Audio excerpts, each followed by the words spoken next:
Hello, thank you for joining me. Today we've come to Goddards in York. This is the house of the Terry's family, as in the Terry's from Terry's Chocolates.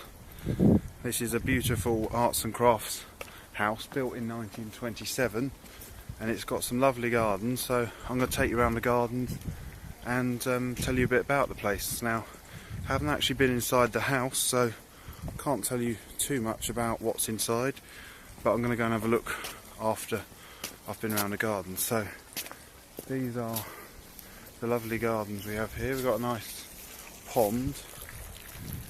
Now this is one of the National Trust's suburban houses. You may have seen the other day I did a video from Fenton House in London, another urban house, and other ones I've been to which I particularly like are Whitwick Manor near Wolverhampton and Sunnycroft in Telford. So this is another one I've now visited, hadn't been here before today.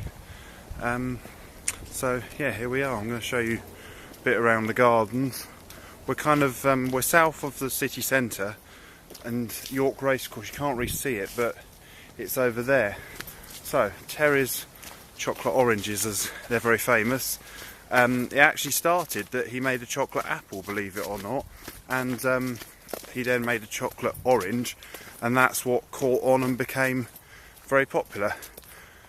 So the house was built in 1927, whilst Noel Terry, he moved in with his wife, and he already had 3 children, I believe 2 boys and a girl, and then they had their 4th child here in this house.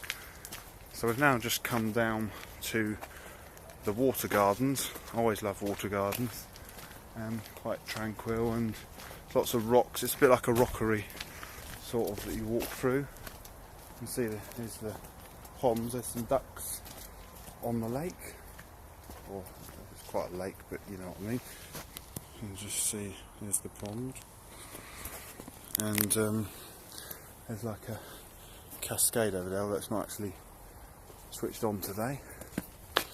As you can see, some ducks down there.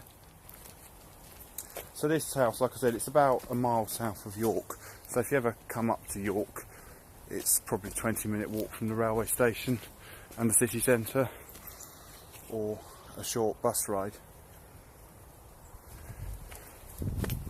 It's one of the few National Trust houses where one of the people who lived in it is actually still alive. Terry's daughter, she's 93 and she's still alive, so she's able to tell the National Trust some of the memories of what it was like to live here. And I walked through the house. I haven't been round it yet. It felt like walking through very much a family home. So where are we going now? We're just going along the back boundary, and I thought I'd bring you down here to show you the racecourse, and then I'll take you back up to the house. I won't record in the house because there'll probably be lots of other people and they might wonder what's going on. But anyway, there's York Racecourse over there. Probably can't, camera probably won't pick it out, but over there I can just see York Minster to give you a rough idea of where we are. So the River Ouse would be over there. Here's a greenhouse, as you can see, but the house is just up there. The other National Trust house in York, which more people go to, is Treasure's House, which is also worth a visit. Hasn't got quite as big a garden as this, but it's got a pleasant garden. But I'm glad I made the trip down here today to see Goddards, and this is there's a greenhouse. I'll just walk you through here.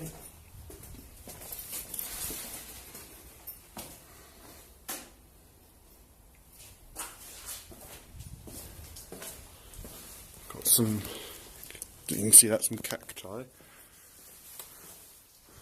Let's find our way up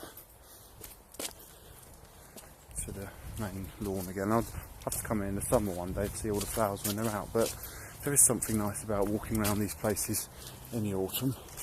There's some steps up there. Show you here, there's some tennis courts. The garden's kind of divided into rooms almost. Like, if you like, this is a room which has a tennis court, and then above is a couple more rooms, so to speak. So we've just got this set of steps. We should go back up to the house.